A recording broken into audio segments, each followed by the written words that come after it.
उदाहरण 1.13 अच्छा क्वेश्चन है और ये गुणोत्तर श्रेणी का क्वेश्चन है मैथमेटिक्स का, जहाँ पे मैथमेटिक्स का एक छोटा सा कंसेप्ट काम में आता है कि यदि कोई श्रेणी प्रथम पद से स्टार्ट होके कहाँ तक जाती हो, अनंत पे, और उसमें एक फिक्स पैटर्न हो, तो उस श्रेणी का सॉल्यूशन क्या होता है?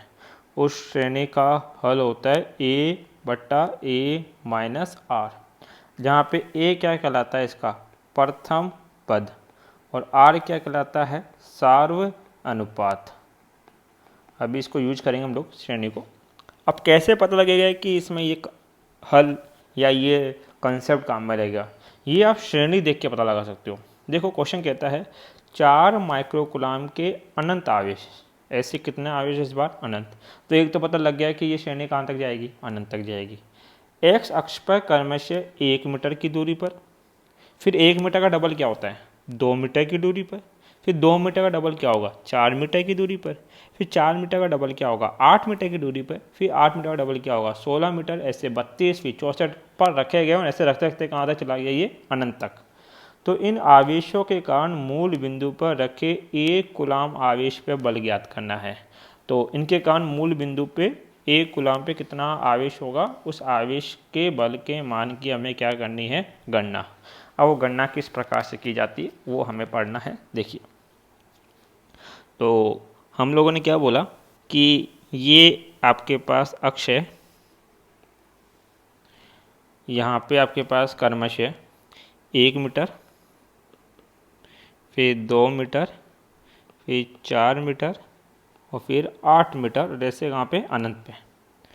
इस पे भी 4 माइक्रोकूलाम का आवेश है, इस पे भी 4 माइक्रोकूलाम है, यहाँ पे भी 4 माइक्रोकूलाम है, यहाँ पे भी कितना है, 4 माइक्रोकूलाम। और केंद्र पे कितना आवेश रखा है, 1 कूलाम पे। हमें इस केंद्र पे भी ज्ञात करना है। तो एक चीज़ बताइए, 1 कूलाम से इसके प्रथम के मध्य की दूरी कितनी है, 1 मीटर।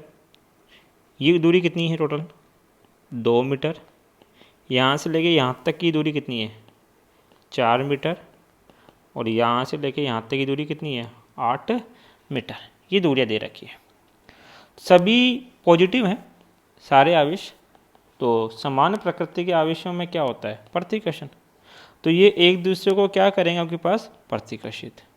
तो 1 मीटर पे जो 4 माइक्रोकूलाम का आवेश रखा है, ये मान लेते हैं आवेश नंबर 1, आवेश नंबर 2, आवेश नंबर 3, आवेश नंबर 4। तो प्रथम वाला प्रतिकर्षित करेगा, वो प्रतिकर्षण बड़ी दिशा में लगेगा। कितना बल लगेगा, वो F1। तो इस F1 का परिमाण या मान कितना होगा, सर F1 का मान होगा K। F1 बल किसके मध्य लगा, 1 कूलाम और इस 4 कूलाम के मध्य बल लगा। तो प्रथम बल कितना है, 1 आवेश कितना है, 1 कूलाम।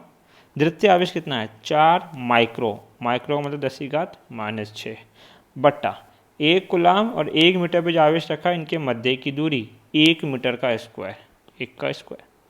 अब ये जो बल लगा, ये इस ओरिजिन के लेफ्ट में लगा, इसलिए क्या लिखोगे, -k i। अगर राइट में लगता तो +k i लिखा जाता।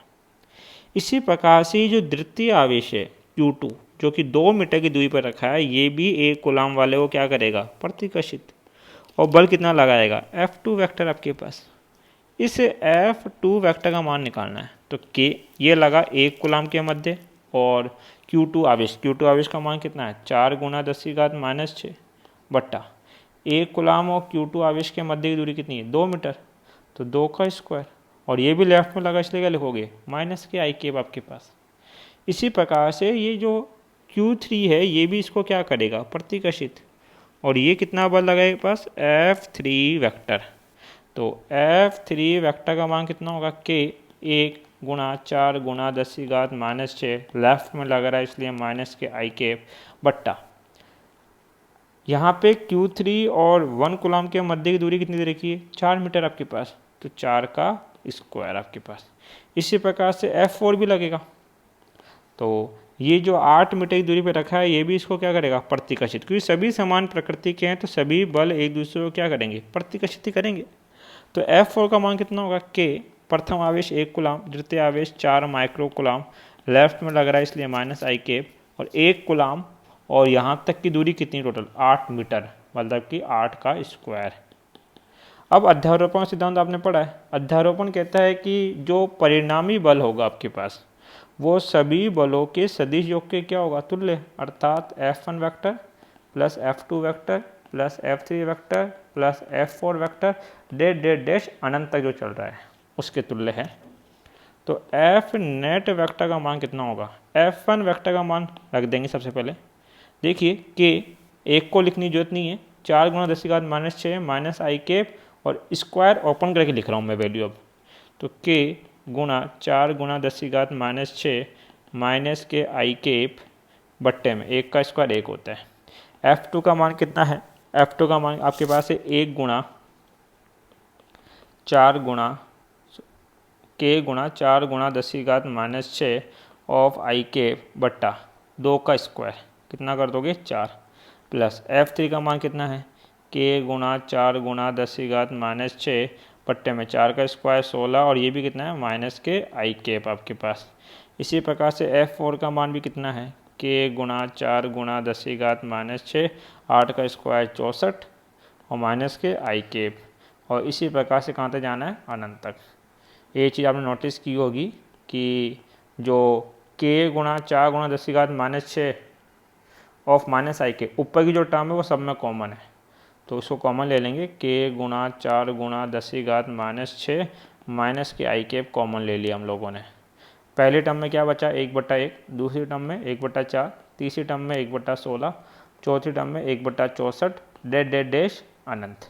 अब ये जो श्रेणी है ये है गुणोत्तर श्रेणी, गुणोत्तर श्रेणी आपके पास।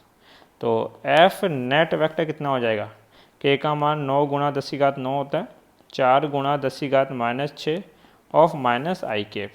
पहले बताया था गुणोत्तर श्रेणी का आपके पास सॉल्यूशन कितना होता है a माइनस आर, a का मतलब प्रथम पद। तो प्रथम पद कितना है 1 बट्टा प्रथम पद 1 माइनस आर क्या होता है सार्व अनुपात।